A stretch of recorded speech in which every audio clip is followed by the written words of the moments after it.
இன்னைக்கு நாங்க எங்க அம்மா வீட்டுக்கு தான் போறோம். அதனால நாங்க மார்னிங்கே கிளம்பிட்டோம். என் பையனுக்கு ஸ்கூல் லீவ் விட்டு ரொம்ப நாள் ஆச்சு. அவன் சும்மா சும்மா தொல்ல பண்ணிக்கிட்டே இருந்தான். எப்ப ஊருக்கு போறோம், ஊருக்கு போறோம்ன்னு. நாங்க மார்னிங்கே கிளம்பிட்டோம். வெயிலுக்கு முன்னாடி அம்மா வீட்டுக்கு போகணும்னு. அம்மா வீட்டுக்கு போறது இருந்தா எத்தனை மணி ஆனாலும் நம்ம கிளம்பிடுவோங்க. எங்க ஊர்லேருந்து ஒரு 20 கிலோமீட்டர் டிஸ்டன்ஸ் தாங்க. ஸோ எங்க அம்மா எங்களுக்காக வெயிட் பண்ணிக்கிட்டே இருந்தாங்க. நாங்க எப்போ வருவோம்ன்னு.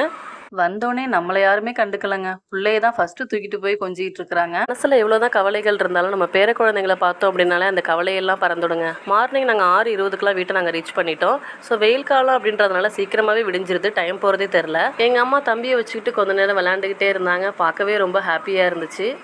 தம்பிக்கு இது புது இடம்ன்றதுனால நம்ம வீடு மாதிரியே இல்லையேன்ட்டு மேலே மேலே பார்த்துக்கிட்டே இருந்தான்.